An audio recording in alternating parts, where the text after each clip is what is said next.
Hello everyone, welcome back to practical Pathshala. मैं हूँ Aishwarya Nagauri. Start करते हैं अपना नया टॉपिक, बट उससे पहले एक बार रिवाइज कर लेते हैं कल हमने क्या करा था। कल हमने पढ़ा था बिजनेस होता क्या है, ह्यूमन एक्टिविटीज क्या होती है, बिजनेस के कैरेक्टरिस्टिक्स क्या होते हैं। आज का हमारा टॉपिक है बिजनेस एक्टिविटी क्या होती है। अब जो बिजनेस एक्टिविटी है उसको ब्रॉडली दो कैटेगरीज में डिवाइड है, इंडस्ट्री एंड कॉमर्स।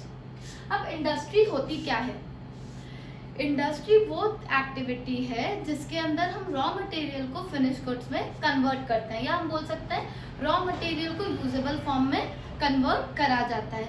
अब इंडस्ट्री जो होती है वो 3 टाइप्स की होती है, primary, secondary and tertiary. It's easy, हम बचपन से देखते आ रहे हैं कि हमने 3 टाइप की इंडस्ट्री है, प्राइमरी, सेकेंडरी एंड टर्शियरी। अब ये प्राइमरी है क्या, ये अब हम देखते हैं। प्राइमरी इंडस्ट्री जो इंडस्ट्री होती है वो रॉ मटेरियल को एक्सट्रैक्ट करती है, मतलब एक्सट्रैक्शन ऑफ रॉ मटेरियल जो होता है वो प्राइमरी इंडस्ट्री में होता है। अब प्राइमरी क्या है, हम सोचते हैं हमने अभी तक देखते प्राइमरी तो इजी है। कैसे इजी? प्राइमरी तो इजी है, E for extractive and G for genetic. Extractive नाम से ही पता पड़ रहा है, कोई चीज हमें एक्सट्रैक्ट करनी है, कोई चीज हमें निकालनी है। एग्जाम्पल कोल माइन से हम कोल को एक्सट्रैक्ट करते हैं, राइट। अब जेनेटिक इंडस्ट्री क्या होती है? जेनेटिक इंडस्ट्री के अंदर होती है raising and breeding of plant and animal, मतलब हम प्लांट एंड एनिमल की मदद से रॉ मटेरियल को एक्सट्रैक्ट करते हैं। Raw material plant and animal के थ्रू हमें रॉ मटेरियल प्रोवाइड करते हैं। Example poultry farming, dairy farming, animal breeding या हनी बीज की हेल्प से हमें हनी मिलता है। तो ये सब काम में आएगा जेनेटिक। तो आई थिंक आपको क्लियर है एक्सट्रैक्टिव और जेनेटिक क्या होता है। अब नेक्स्ट करते हैं सेकेंडरी इंडस्ट्री क्या होती है। अब जो प्राइमरी इंडस्ट्री से जो हमें रॉ मटेरियल मिला है अब वो रॉ मटेरियल को कन्वर्ट कौन इंडस्ट्री करती है, वो होती है सेकेंडरी इंडस्ट्री। जो प्राइमरी इंडस्ट्री से रॉ मटेरियल मिला है वो आता है सेकेंडरी इंडस्ट्री में, और वहां से वो कन्वर्ट किया जाता है फिनिश्ड गुड या यूजेबल फॉर्म में। अब सेकेंडरी इंडस्ट्री जो होती है ये 2 पार्ट में क्लासिफाई की गई है। एक होता है कंस्ट्रक्शन, एक होता है मैन्युफैक्चरिंग। अब कंस्ट्रक्शन नाम से ही पता पड़ा है, कुछ कंस्ट्रक्ट करना, जैसे बड़े बड़े जितने भी प्रोजेक्ट्स होते हैं, डैम बनाना, ब्रिजेस बनाना, या कोई भी प्रोजेक्ट वो काम में आता है, रोड कंस्ट्रक्ट करना, ये सब होता है कंस्ट्रक्शन के अंदर। जैसे हमने प्राइमरी में एक्सट्रैक्ट करा था कोल, उस कोल से हमने सड़क बनाई, तो ये काम में आ गया कंस्ट्रक्शन। इसका रॉ मटेरियल इसमें यूज हुआ और उससे हमें फिनिश गुड मिल गया। अब मैन्युफैक्चरिंग क्या होता है? नाम से पता पड़ता है मैन्युफैक्चरिंग मतलब कुछ ना कुछ बनाना, कुछ। अब क्या होता है, इसमें 4 टाइप्स होते हैं। या तो हम प्रोसेसिंग करते हैं किसी चीज रॉ मटेरियल की, या हम असेंबल करते होंगे, या हम एनालिटिकल या सिंथेटिकल। अब प्रोसेसिंग क्या होता है? प्रोसेसिंग का मतलब होता है कोई जो रॉ मटेरियल मिला है प्राइमरी से वो अलग अलग स्टेजेस में जाता है और देन उसके बाद हमें फाइनल प्रोडक्ट मिलता है। इसके अंदर बहुत सारी स्टेजेस होती है। अब एग्जांपल ले लेते हैं कॉस्मेटिक इंडस्ट्री, एग्जांपल लेते हैं फूड एंड बेवरेजेस, इसके अंदर प्लास्टिक इंडस्ट्री। इनके अंदर जो रॉ मटेरियल हमें मिला है वो बहुत सारी स्टेजेस के थ्रू जाता है और देन हमें फाइनली एक प्रोडक्ट मिलता है। अब असेंबलिंग इंडस्ट्री क्या होती है? असेंबलिंग के अंदर हम क्या करते हैं, इंडिविजुअली जो पार्ट्स है या इंडिविजुअली कुछ प्रोडक्ट्स है उनको कंबाइन करते हैं और उसके थ्रू हमें फाइनल प्रोडक्ट बनता है। एग्जाम्पल देते हैं हमारे कंप्यूटर्स, मोबाइल, कार। अब कंप्यूटर्स के अंदर सीपीयू है, माउस है, मॉनिटर है, हम इन सबको एक कंबाइन करते हैं और उससे फाइनली एक हमारा पीसी बन जाता है। अब हो गया एनालिटिकल इंडस्ट्री क्या होती है? एनालिटिकल इंडस्ट्री वो इंडस्ट्री होती है जिसके अंदर एक मटेरियल को हम ब्रोक करते हैं अलग अलग पार्ट्स में।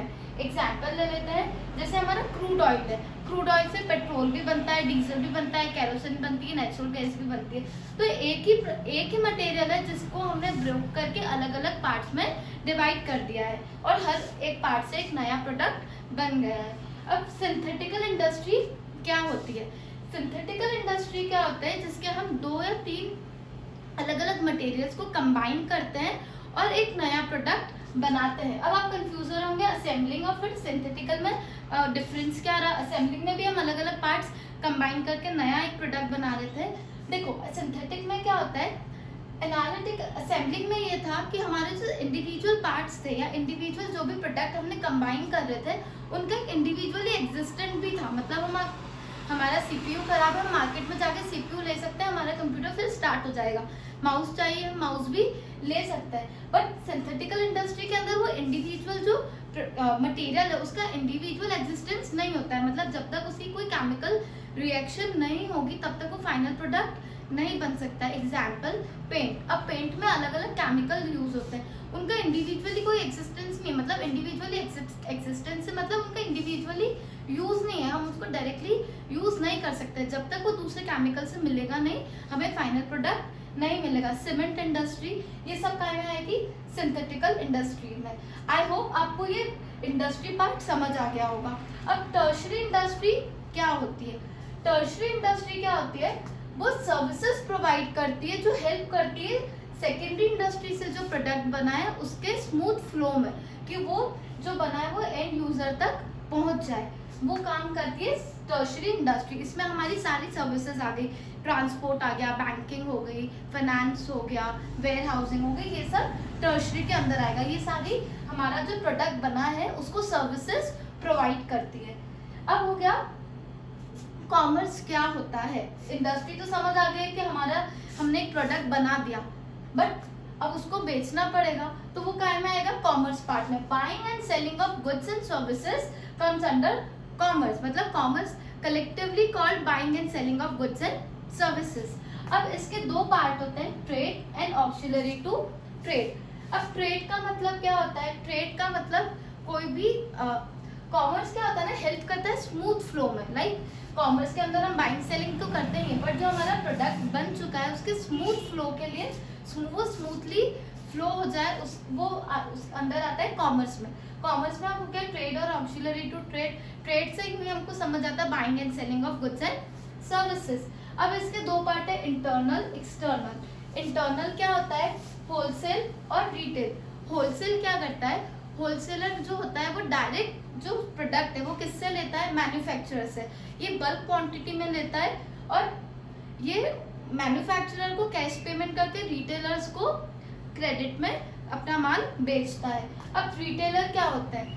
रिटेलर क्या होता है? ये स्मॉल क्वांटिटी में होलसेलर से खरीदते हैं और एंड यूजर तक माल पहुंचाते हैं। अब रिटेलर जो होता है इसने ये डायरेक्टली मैन्युफैक्चरर से कांटेक्ट नहीं करता है क्योंकि इसको बहुत छोटी क्वांटिटी में माल चाहिए रहता है, इसको बल्क क्वांटिटी नहीं चाहिए। ये होलसेलर के पास जाएगा और उससे जितनी इसको क्वांटिटी रिक्वायर्ड होगी वहां से लेके एंड यूजर तक पहुंचाएगा। आपके आसपास की जितनी भी डिपार्टमेंटल स्टोर्स है या जितनी भी छोटी छोटी शॉप्स है वो सारी रिटेल शॉप्स होगी। और जिन लोगों के पास एजेंसी होती है या जो सिर्फ बल्क में माल खरीदते हैं वो सारे होलसेलर के अंदर आते हैं। अब एक्सटर्नल ट्रेड क्या होता है? एक्सटर्नल ट्रेड होता है import, export and entry port. Import and export I think आपको पता होगा। इम्पोर्ट का मतलब होता है जब हमारी ज्योग्राफिकल बाउंड्री के बाहर से हम कोई प्रोडक्ट मंगाते हैं वो इम्पोर्ट होता है। मतलब इंडिया में अगर कोई बाहर से माल आया है, बाहर किसी कंट्री फॉरेन का कोई गुड इंडिया में आता है तो वो इम्पोर्ट करा हुआ गुड्स होगा। और अगर एक्सपोर्ट, इंडिया से कोई चीज़ बाहर जा रही है मतलब out of geographical countries, out of geographical boundaries कोई प्रोडक्ट जा रहा है तो वो हमारा एक्सपोर्ट होगा। अब एंट्री पोर्ट क्या होता है? एंट्री पोर्ट होता है जब हम कोई भी प्रोडक्ट किसी दूसरी कंट्री से मंगाते हैं, हमारा मार्जिन जोड़ के किसी थर्ड कंट्री को बेचते हैं। मतलब एक कंट्री से लिया और दूसरी कंट्री में बेचा, ये हमारा एंट्री पोर्ट कहलाता है। अब ऑक्सिलरी टू ट्रेड क्या होता है? ऑक्सिलरीज टू ट्रेड होती है जो भी हमारा ट्रेड हो रहा है, मतलब जो भी हमारा goods and service, goods and product या सर्विसेज बनी है उनके स्मूथ फ्लो कैसे हो वो आता है ऑक्सिलरीज टू ट्रेड। अब क्या होता है? प्रोडक्ट तो बन चुका है, अब प्रोडक्ट को एंड यूजर तक पहुंचाने का जो काम होता है वो बिना इन सर्विसेज के अधूरा है। मतलब प्रोडक्ट बन गया है बट जब तक ये सारी सर्विसेज नहीं है होगी तब तक ये प्रॉब्लम सॉल्व नहीं होगी। तो ऑक्सिलरीज टू ट्रेड क्या करता है? जितनी भी हिंड्रेंसेज आ रही है कॉमर्स में या जितनी भी प्रॉब्लम हो रही है ट्रेड करने में उसको सॉल्व कौन करता है? Auxiliary to trade. ट्रांसपोर्ट, अब क्या हुआ? सामान बनता है एक जगह है, जैसे असम में चाय बनी तो अब वो अलग अलग पार्ट, अब चाय तो हर जगह कंज्यूम होती है, अब वो अलग अलग पार्ट्स में कैसे जाएगी, अलग अलग स्टेट में या अलग अलग सिटी में कैसे उसको पहुंचाया जाए, ये जो प्रॉब्लम थी ये किसने सॉल्व कर दी है, ट्रांसपोर्टेशन ने। ट्रांसपोर्टेशन के थ्रू ये इजी हो चुका है एक जगह से दूसरी जगह माल पहुंचाना, राइट। अब बैंकिंग, अब क्या हुआ, बैंकिंग की प्रॉब्लम आती थी, मतलब फाइनेंस। अब हमारे पास पैसा नहीं है, अब क्या होता है, अब इतनी बल्क क्वांटिटी में हम जब कोई चीज बनाते हैं तो हमको कैपिटल रिक्वायरमेंट बहुत ज्यादा होती है, तो हम उसकी कैपिटल रिक्वायरमेंट कैसे फुलफिल करें, अगर पैसा नहीं होगा तो कैसे बनेगा। तो वो जो प्रॉब्लम आती थी वो बैंकिंग ने सॉल्व कर दी कि बैंक आपको फाइनेंस दे देगा, उसके थ्रू आप माल प्रोड्यूस करो और बेचो, और फिर तो हमारी पैसों से रिलेटेड जो प्रॉब्लम थी, फाइनेंस रिलेटेड प्रॉब्लम सॉल्व हो गई बैंकिंग सर्विसेज से।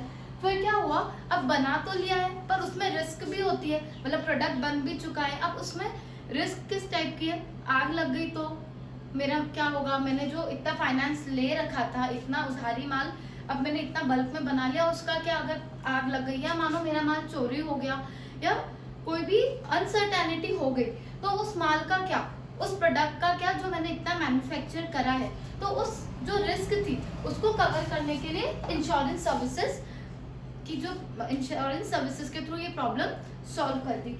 देन क्या हुआ, अब जब हमने बल्क क्वांटिटी बनाई, क्योंकि हम सिंगल स्मॉल क्वांटिटीज तो बना नहीं सकते, कोई भी चीज बनती है तो वो उसका मैन्युफैक्चरिंग बहुत लार्ज स्केल पे होता है, तो जब वो लार्ज स्केल पे हो गया तो ऐसा तो नहीं आज बनाए और आज ही सारी चीज बिक जाएगी, तो उसमें टाइम लगता है, जब जब डिमांड अराइज होगी या जब जब लोगों को रिक्वायरमेंट होगी तब वो प्रोडक्ट पहुंचाया जाएगा।